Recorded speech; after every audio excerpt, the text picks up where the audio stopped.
much, House Speaker Martin Romualdez. Joining us, please be seated. Joining us this evening is our Department of Finance Secretary, Ben Diokno, the Manila Overseas Press Club Chairman, Tony Lopez. To just describe me, I was clarifying it when he sat down. Sabi, is it too nice, too nice and too decent? You haven't spoken to some members of my staff recently. But but I have to say, I've never been described in such glowing terms. Thank you very much. MOPC Vice President Mike Toledo, the other members of the Board of Governors, fellow workers in government, ladies and gentlemen, and all our distinguished guests, good evening. A pleasant evening to all here tonight. It is a pleasure to join you for this event and to share with you some of the insights as well as my administration's upcoming initiatives for the country. Since the campaign, unity has been our battle cry since the beginning of the campaign, and now we are setting into our track and finding our pace for the 6-year marathon. Unity remains one of the primary driving forces in pursuing economic recovery. As I have stated many times to our friends and our partners who from other countries, and I say to them that it is important to forge and to strengthen partnerships that already exist and to forge new partnerships and alliances, because in the uncertain world that we are facing, these partnerships will stabilize our transformation into the post-pandemic new global economy. And it is an uncertain world. It is an uncertain world that we are facing. It is an uncertain future. And that makes those partnerships all the more important. And again, the concept of unity applies.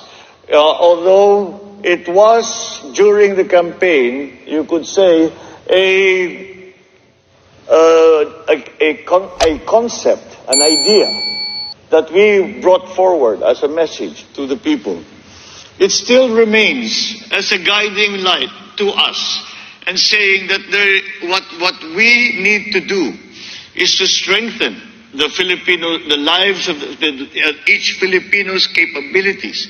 What we have to do is to strengthen the Philippine economy. What we have to do is to strengthen our position in the world. And we need everyone's help in that. At the very first, as soon as I assumed office, I asked for everyone's help. No one person can do this. No one government can do this. No one entity, not one corporation, not one business. However, if we understand what we consider to be important for our country and for our people, and we work in our different ways to achieve that aspiration, to make that dream come true, that unity will bring us to that level of success. And that is why it still remains our touchstone as we go through the nuts and bolts, I suppose, of the problems that we face. And there is a very famous saying that we campaign in poetry, but we govern in prose. And as we govern in prose, we keep close to our heart the idea of unity. This constant aspiration for harmony amongst our people is not mere idealism or romanticism. It is a recognition of the fact that no vision, no undertaking, whether big or small, could possibly be realized without a clear and shared understanding of our end, our ways to get there, and our purposes for getting there. The goal is simple. It is clear. We want every Filipino and every island in this archipelago to have an environment and the tools that will enable them to go beyond surviving each day. We want our people to dream, to develop their talents, to explore the beauty of the country and of the world, and most especially, lead meaningful lives and have in their heart a hope for the future. And given solidarity as a premise, this event is a great opportunity to lay down the economic and diplomatic directions that this administration will undertake to ensure that we are all on the same page. So I'm deeply honored by this invitation to take part in this long-standing gala and the platform that it provides to discuss our concerns for the future. I am grateful to the MOPC as well as all the personalities, correspondents, diplomats, and businessmen and women present here tonight. Thank you for this opportunity to lay down parts of the vision and initiatives for the country's development amidst the global pandemic. In previous engagements, I have expressed several of the key priorities of this government, and tonight I wish to reiterate them to you all. The administration's first crucial objective is to secure food sufficiency and post-pandemic growth. I am proud to share that in the recent visits that we have undertaken abroad, I was able to promote agricultural cooperation and encourage trade investment in key sectors. Locally, the Department of Agriculture has continuously provided production inputs to farmers and fisherfolk, such as high-quality seeds and fertilizers, as well as post-harvest machinery and facilities, including trucks, dryers, mills, all that can potentially contribute to the productivity and profitability of our farm workers and to increase their livelihoods. And so for them to once again make a living out of the agricultural sector.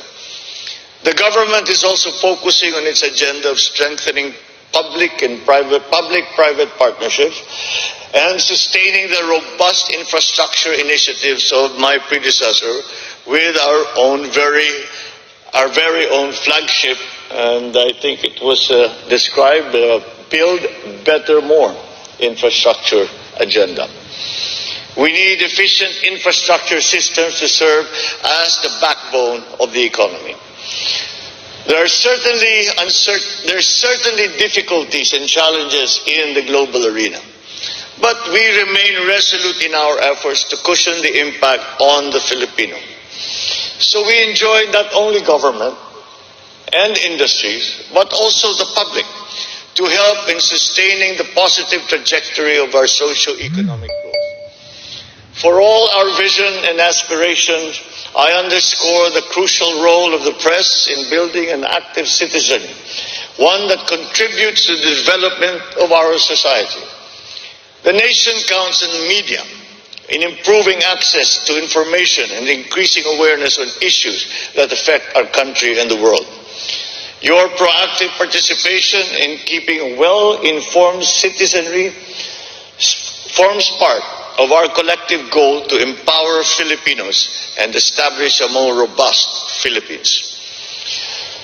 I could not share all our plans for the next 6 years, but I will stand here and I will say that you may rest assured that we continue to articulate our plans with the members of the media, of course, especially the Manila Overseas Press Club. As I share your club's conviction in the importance of upholding the universal right of free speech and press freedom, as well as giving and receiving accurate information, I'm committed to remain open with you, constantly communicating our progress as we move forward. I urge you to effectively communicate to the public the government's efforts and initiatives towards our country's development. This is the another partnership that we must continue to strengthen. It is the job of our media practitioners to not only analyze, to not only give their opinion, but to also inform and let our people know what the government is doing and how it will help their lives and how they can be part of that progress, that process of progress that we have started.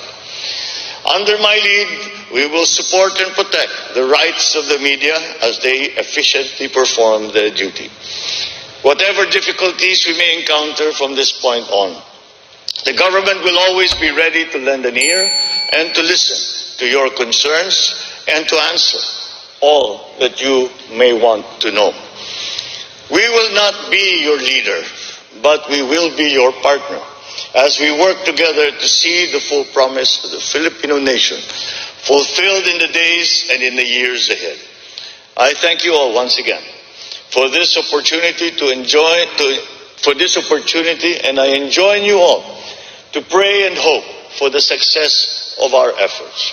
Maraming salamat sa inyo lahat. Mabuhay ang Pilipinas at magandang gabi po sa inyong lahat.